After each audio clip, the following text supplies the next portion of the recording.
you have to choose who to listen to. You don't listen to everyone. Because there's so much trash in the world. Failure is an event. It is not personal. We were trained sa school not to fail. We were trained not to take risks. If we take risks, we have a risk of failing. Tama. Kaya kasi sabi ko, it's okay to fail. A pencil needs to be sharpened. But then, the problem is, when people are being sharpened, it's painful. Ano yung common trap and myth naman ng entrepreneurs that you want to debunk na sinasabi?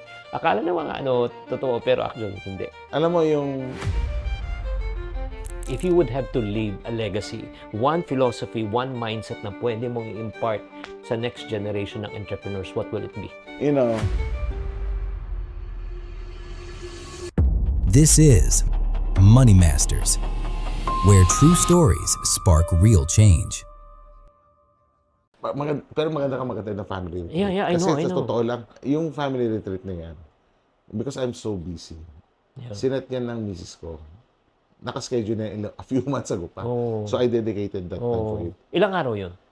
3 days, 2 nights lang. Okay. No? Alam mo kagandahan pa? Oh. Ginawa pa akong speaker sa CCF. Mm. So, may role pa akong Mm. no, natawala ako doon. Pero, I think, and then I asked them after, the next day, Mm. what will you prefer? Okay, tinan ko sa Sa mga daughters ko, bata. Hokkaido family trip or family retreat? If you will choose one next year. Again, ano sagot? Family retreat. Oh, di ba? So guys, alam mo, ito lang ang sabihin ko sa inyo, no, as entrepreneurs, we just need to understand no amount of success in business, in society, can compensate for failure in the family. The reason why we're working so hard as entrepreneurs is not for money, it's not for travel, it's not for fame, it's not for the pleasures in life. It's for us to really build a happy family. So, don't miss out. That's why you need to know your purpose. Hmm. Diba? Parang as husband, I'm called to be the leader and the lover to my family. That's my role. That's my purpose. Yun yung importante sa misis ko, have a good foundation of marriage. Then, all of these other things will come into fruition. Yeah. Diba? Naalala mo yung kwento sa Chinese? Ano? May isang matandang businessman. Okay. He has 1 daughter and 1 son. Okay. He was in his dying bed. Sabi niya, "Honey, oh yes, honey, nandito ako." Sabi sabi niya, "Michael, Papa, nandito ako." Janet, "Oh, Papa, nandito ako." Ano mo sagot ng tatay? Ano? "Niya, kuya, sino nagbabantay ng tindahan?" Nandito. So may we remember that, what do we value? Ay, Yun yung Grabe talaga. Nakakatawa naman yun, no? So, how does a Steve C keep on learning and improving? Yeah, I think I shared a while ago. I read a lot of current events. So I subscribe. And then number 2, I have a group of individuals, business people that are, same level that we meet regularly. I go to church, have our D group also, meditate on God's word. So those are my learning patterns. I'm a very visual person. Visual. Okay. So I do like to going out. So I've been to Alibaba, went to Harvard. So yun yung mga other learning. Yun yung mga things how I keep on learning. Wow. So, meron kang spiritual, meron kang mental, meron kang experiential, meron kang practical. Di ba yung sa mga business, mo. So, right now, ito naman, if you could recommend naman, one book, di ba, to young people, di ba? Let's talk about your book. Okay, yung book mo. Why should they read your book? I think from great debt to great deals, how I build the fastest growing company in Asia Pacific. This is a book for entrepreneurs talaga.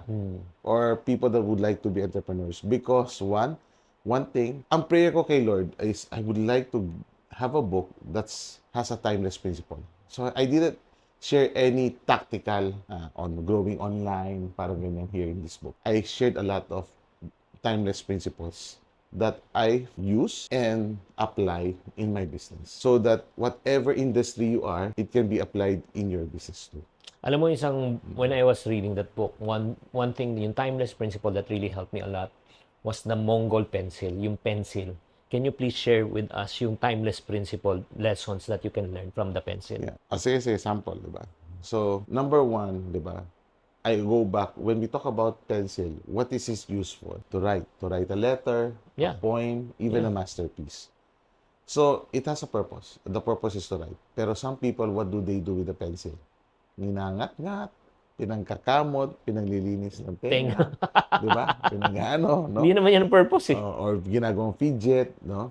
So, I think very important basic first is you need to know that each and every one of us has a purpose. And I'm gonna share to you some principles that we have learned from the Mongol pencil story. So ito, hindi to Mongol. So, alam mo yung typical, humiram lang ako ng lapis. But the first one is, a pencil needs a guiding hand. Para sa akin, ang guiding hand ko si Lord Jesus Christ. Wow. For some, you can always look for mentors as your guiding hand so that you'll be able to do the purpose that you are called to be.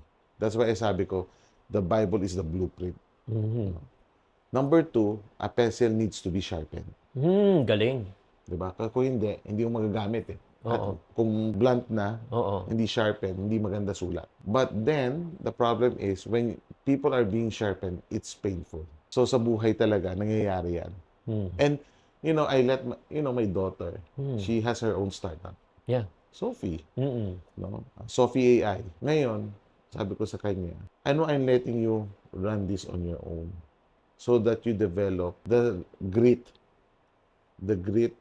and the perseverance of an entrepreneur. Kaya ko na pakilala sa isang kliyente ko, makaklose ka ng big deal, tapos na feeling mo magaling ka na. Pero sabi ko, I want you to experience it, running it your own way, doing it your own way.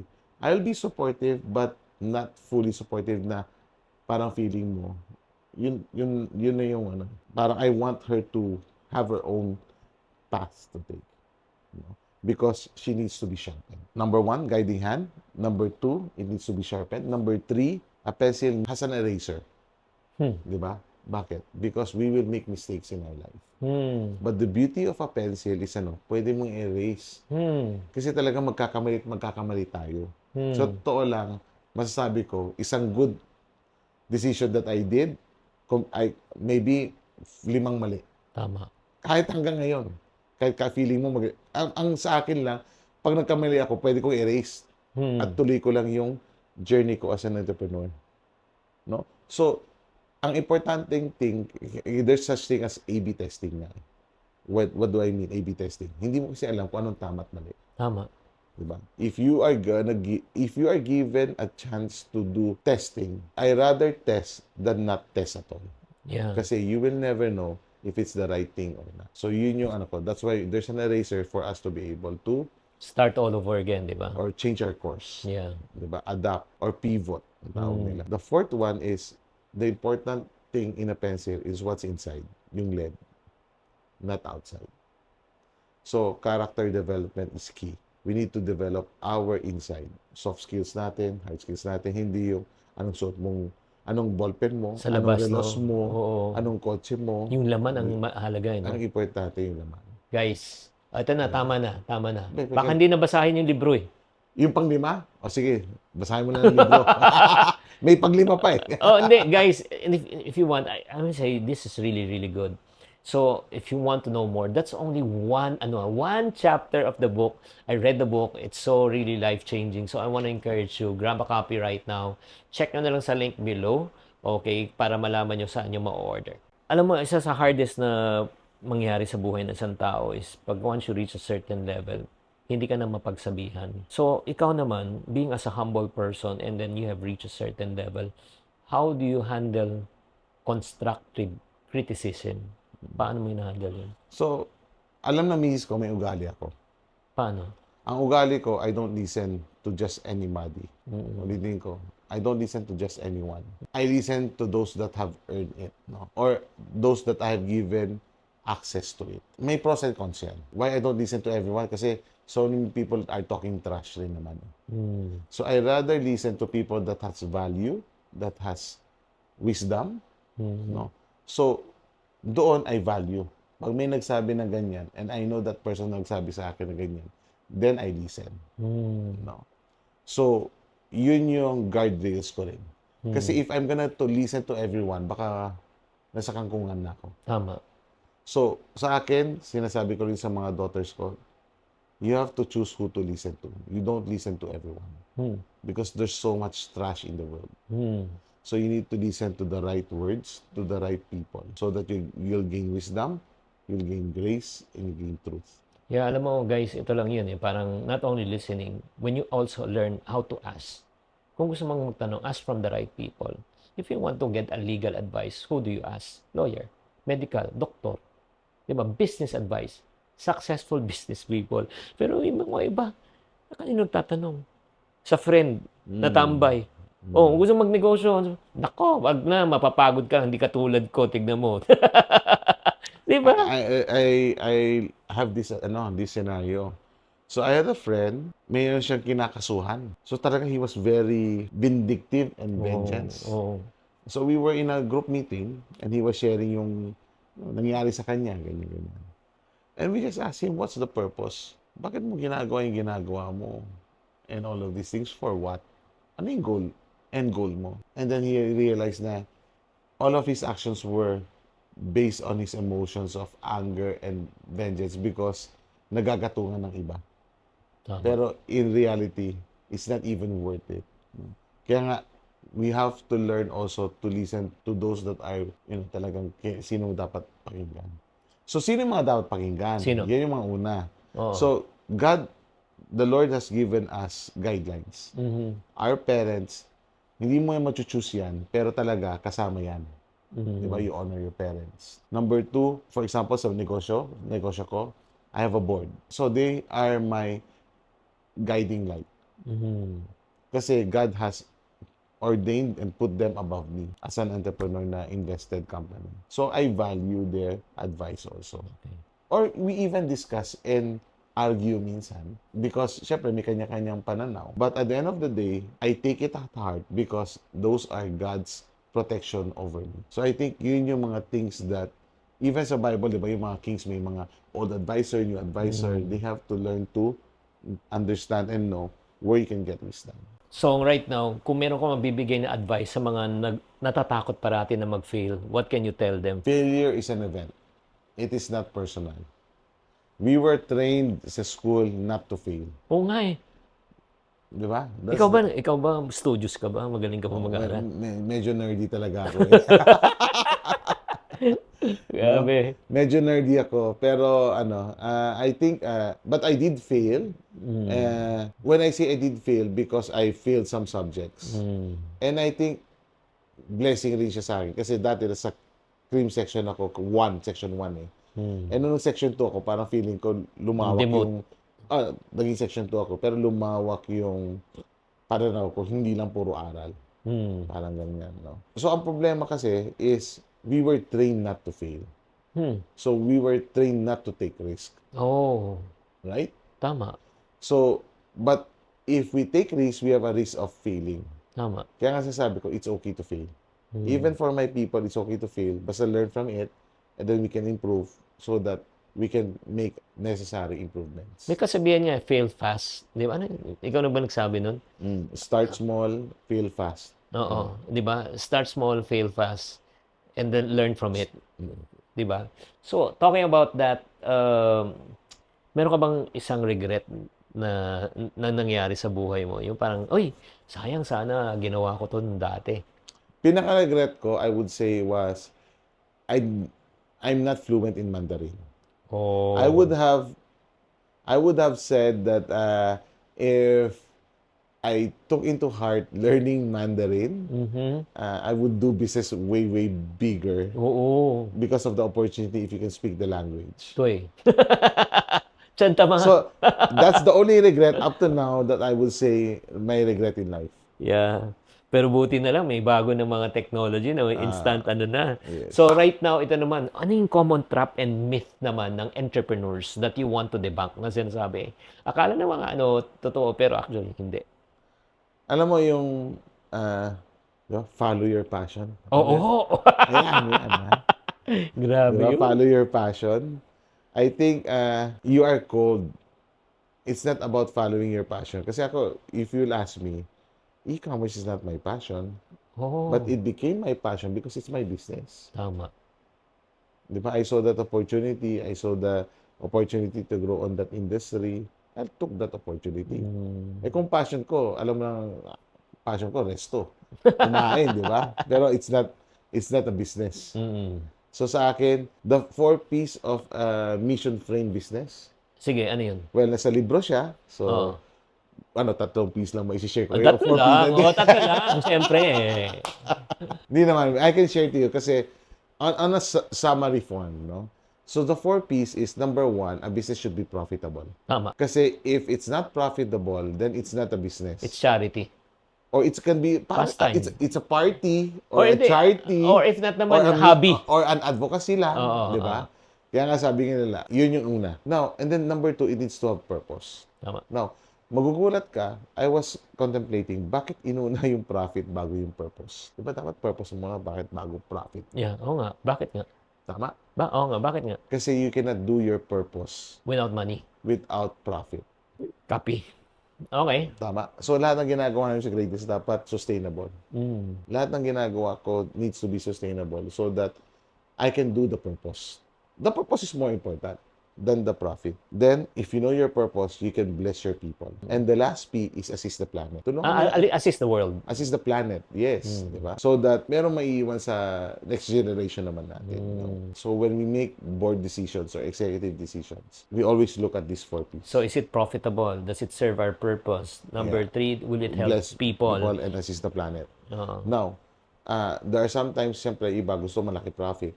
Sa akin, pat hindi ko mabibless yung tao ko, Wag na. hindi. I can optimize profit. I don't need to maximize it. So that I can do my purpose, bless my people, and assist the planet. So, pero if you want a more detailed, read the book. Yeah. Yan. O, Chinky, Oh. di ba narinig mo na yung diploma or diskarte? Oh. Meron akong bagong tanong sa'yo. Ano? Grit or grace? Grit or grace. Ang ibig sabihin ng grit niyan, yun talagang kahit na hirap ka, pagpapatuloy mo. Resilience, Oo. Grace naman, anong context ng grace? grasya ng Panginoon. Ay, Ang grit. mas kailangan mo, ano mas importante sa'yo, grit or grace? Ako, for me, honestly, grace. Yung, kailangan talaga manggaling kay, kahit na may grit ka, may limit eh. Pero yung grace ni God sa buhay mo, yung grace means to say it's Undeserved favor yan. yeah, unmerited favor, di ba? That you don't deserve it, di ba? But He's giving it to you. That's the grace. We don't deserve the gift of eternal life. We don't deserve forgiveness because we are sinners. But because of His grace and love, di ba? So, Ikaw? sa akin, Oo. definitely grace. Okay. But in terms of negosyo, that's why it's called grit and grace. No. Now, I have an execom. Some are way mas matagal na sa akin, some are new. Oh. So when we were discussing regarding grace, doon sa mga matatagal na sa Great Diyos, nakita talaga nila what grace really means. Ano? alam ko na. Yung feeling na, gracias, si Lord lang talaga to. Oo. Di ba? May mga ganong... Kasi nakita nila from bottom eh. Di ba? Yung mga yung bago ko, parang grace, hindi yung ma-appreciate. Oh, kasi ang sa kanila ng mga bago na nandyan na grit na. Ano to? War to? Laban to? Pero I think, para sa akin, of course, for entrepreneurs, both are quite important. Diba? You have to have the grit and the grace. No, but if I will prioritize, Lord, give me the grace, Yeah. then, The grit will continue follow. the grit, diba? It's what we call nga, it's a faith-fueled grit, living by grace. No, when we do our business. So what's one philosophy? Okay, if you would have to leave a legacy, one philosophy, one mindset na pwede mong i-impart sa next generation ng entrepreneurs, what will it be?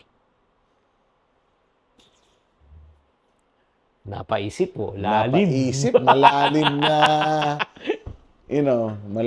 na, we have a community of entrepreneurs called Grit and Grace Network. Wow. And I think it symbolizes your dependence on God's grace, but also your faith-fueled grit to persevere and be resilient. And I think you combine those both things as an entrepreneur. Sa akin kasi, my platform is the marketplace, the workplace. Yeah. And God has called me that. And I pray that I will be able to, raise entrepreneurs that not only have that have the 4 Qs. Entrepreneurs that are willing to pay it forward. Entrepreneurs that we are willing to pay the right taxes, have one book, glorify God in their business, advance God's kingdom for His purpose. And I think that's the legacy that I would like to be known Wow. for. And that's why we're working. That's why it needs to be worked on. So, how can, if there's someone out there right now listening to this and then say, how can we be part of that network ng Grit and Grace? How can they be part of it? Okay. So, well, 2 things you can be part of it. Number 1, sa CCF, we have what we call CCF Ignite. It's a business leaders ministry. Okay. No? You can be part of it if you become one of the mentees there. Okay. Then, meron din ako yung faith-based mentorship program ko.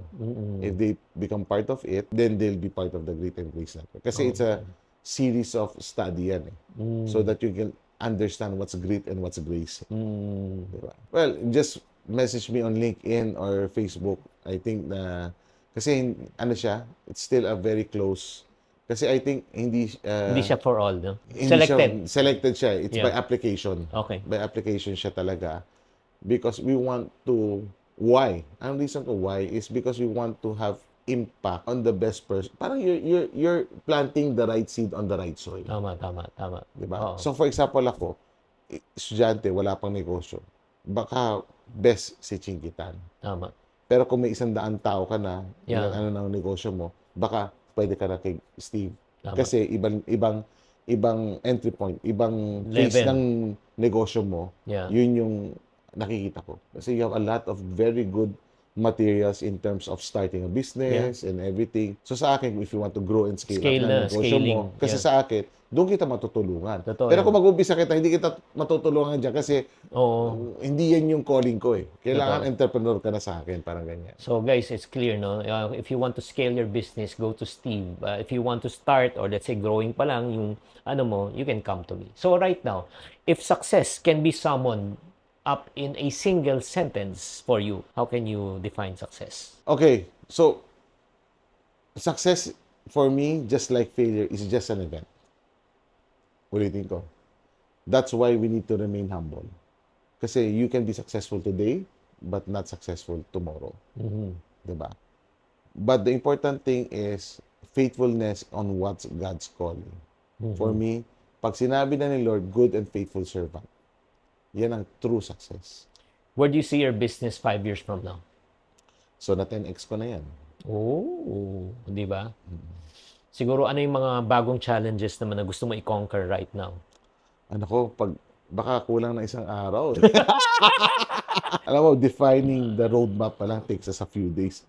Hindi ko makakwento yung gusto kong gawin sa bubuin, sa daming gustong gawin. Oo, di ba? Ang daming challenges talaga, no? Marami. Kasi akala ng tao na pagka umabot na sila sa level of success, tapos na. May bagong challenge na naman. So, dati, ang napapagod ako mag-pack. Kung sabihin natin, nag-umpisa negosyo, nagpapack ako eh. Oo, di ba? Nakakapagod yun eh. Totoo. Pero ngayon, mas nakakapagod paano Mag-isip. sa mga problema na dumadating sa negosyo mo. And yung nasasabi ko, as you level up your business, the challenges are way harder than when you're starting. Akala nila di ba, we got funded by $30 million. Oh, lumalaki responsibility. Oh, laki na responsibility. Yan, yun yung point. Responsibility na ilang tao na nakasalalay, all of these things. You know, I have 4 daughters. I bring them to our Execom meeting. Part of my training to my daughters. Oh. So that they understand yung negosyo. Yung 3 pala, nadadala ko palagi. Alam mo ang nangyari? Ano? Bine-brainwash nila yung bunso, maging CEO. Parang sakit ng ulo sa kanya. Kasi ayaw nila sakit ng ulo nakikita nila. Grabe. Diba? Pero sabi ko sa kanila, don't worry. This is my view on, we're a Chinese, diba? Typical Chinese family, they want their kids To to join the family business. Oo. Sabi ko, you will always be shareholder of the company. But this company will be run professionally. You have to earn it. So, kung gusto nyo o hindi, nasa inyo. I will not force you to go to the business. If you would have to recruit and hire a person right now in your company and you're willing to pay, di ba? Ano yung dapat yung parang skill and quality na bago mo sabihin, sige, babayaran kita kahit magkano. Ano yung hinahanap mo? ang hinahanap kong tao, yung weakness ko, yun yung hanapin kong tao to complement my strength. So, ang ibig ko sabihin is, each of us has our own strength. So, kung strong ako dito, I need to balance it out so that yung strength nung hinire ko, yun yung weakness ko, para lalong maging stronger yung organization. Sample, kung magaling ako mag-shoot ng basketball, kailangan ko may magaling mag-assist. Or kailangan ko may magaling mag-rebound. Tama. Hindi ko lahat kayo magaling mag-shoot lang. Wala mangyayari sa team. That's why building the winning team is quite important. So if you could go back 20-year-old self, ano sabihin mo sa sarili mo? Yung 20-year-old ka. Ay, ang dami ko gusto sabihin. Ano lang, keep on learning. Have the hunger to keep on learning and go find those mentors that will help you. What message can you tell the Filipinos who wants to follow the path of entrepreneurship? Entrepreneurship is not for everyone. It's a calling. It's one of the craziest thing that you will do because entrepreneurs are basically sometimes illogical. Totoo. Agree? Yeah. Di ba? But personally, for me, I will never exchange it for another Opportunity, no? You know, the love of doing business, building something, able to build and, you know, bring people together for a common cause. I think for me, and making money sustainably is a very wonderful thing. It helps keeps our economy. And sa akin nga, ang goal ko talaga, the Filipino is a global talent. Yeah. And as a company, we want to prove that. We want to break the, you know, the glass ceiling that ang Pilipino pang Pilipinas lang. No, we're a global talent. And hopefully, one day, we'll be able to share to you that you too can be a global talent. Nag-hire ka pa ba ngayon sa company mo? Yes, we do. So if you have guys, if you have talent and skills na gusto nyo, pagpadala na kayo ng resume, di ba? Case Steve, kanino pa dadala? Meron kami sa website naman namin, may careers page doon. All the openings that we have in the company are posted there. Okay, we're coming to a fast talk right now. Okay, Boy Abunda style to, ha? Boy Abunda, alam mo yan, di ba? Hard work, smart work. Smart work. Okay, your favorite business tool or app? ChatGPT right now. Next naman, solo founder or with a team? Well, I'm a solo founder with a team. Hmm. Di ba? But I'm a solo founder. Yeah. So both siya. Save or invest? You need to save first before you can invest. Totoo yan. Iponaryo to. Original Iponaryo to. Sell or build? Build. Morning or night person? Night person. Describe yourself in one word. Leader lover. Nice naman. Biggest risk you ever taken? I think my biggest risk ever taken was to, you know, pour my life to another person, my wife. Wow. Love you. Talagang make or break yan. Nako, score yan, score! If you could do a dinner with an entrepreneur, living or dead, sino yung nasa wish list mo? Isa lang. Filipino o international? Sige, let's talk about Filipino. Filipino, si Henry C. Sr. Oh, si uncle mo. Sana. I think, or si John Gokong Wei. I think I've heard a lot of wonderful story about them and would love to get their wisdom. International. International, si Jack Ma. Why? Hanggang up to now, idol ko yun. So Grabe, no? talagang, if given a chance, Jack Ma, if you're hearing this, would love to have dinner with you. Wow, fantastic. Okay, your business idol when you're growing up. Jack Ma. Okay, most expensive mistake? The 32 million. Next naman, one thing you cannot live without. I can't leave it out. Si Lord. I think, yeah, talaga. Dependence on the Lord. Right now, let's go to the book. Sobrang excited talaga ako. One word to describe your book. They say it's inspiring. Ako, for me, when I read it, it's instructional. It can be a roadmap for mga entrepreneurs at the same time. Startup, very good kasi ma-avoid na nila yung mistake. Number 2, for people who are on the middle, who wants to grow and scale, pwede rin gamitin yon. So that's for me, instructional. Who should read the books? Para sa'yo, ako, feeling ko, beginner at saka para ikaw. Sa akin, all aspiring entrepreneurs. And sa lahat ng tao na may utang, I think it's a very good book because I think you need to learn also how we were able to overcome the desert experience. So, where can they grab that copy? Available sa Lazada, Shopee, and TikTok Shop. Just search Steve C Bookshop. Oh, ang galing. Oo. So, guys, there you have it. And then, Steve, meron ka bang sarili mong website or how can they get in touch with you? May channel ka ba? No, well, the best way to connect with me is through LinkedIn, Messenger, or TikTok. Those are my 3 channels talaga. Okay. So, guys, there you have it. Sana naman na-encourage po kayo sa episode natin na ito. Kung if you learned something, please type it in the comment section ano yung mga revelation na natutunan nyo. Pero sobrang siksik, liglig at umaapaw, parati ko sinasabi, parati nyo tatandaan, tamang karunungan, tamang disiplina po ang susi sa pagyaman. Tell us how you got into all of these businesses. Restaurants, by accident. You can have a very good brand, you can have a very good product, you can get a very good team. And then COVID hits you. Nag-plan B kami. So during COVID, what we were saying is, oh no, this is the end. We never had a plan A Na nag-work? na nag-work. Wow. You have to remember during COVID, everybody was going through the same problem at the same time. Nobody had a smart solution. First time to eh. First time. Walang Walang nakakaalam expert. eh. Walang expert. What I'm trying to say is that the only skill set I learned from my lolo is being a survivor. May factor ba yung culture and your belief as a Filipino-Chinese in operating business? So, No, I'm not that. okay, you heard your lolo story. Pero I'm sure may na-impart sa'yo si papa mo. Your dad instilled something in you. You learn the Chinky Tan, with over 6 million Facebook followers, 2.8 million YouTube subscribers, and 2.4 million TikTok fans, is now all out to share with you the most practical, simplest path to lasting wealth.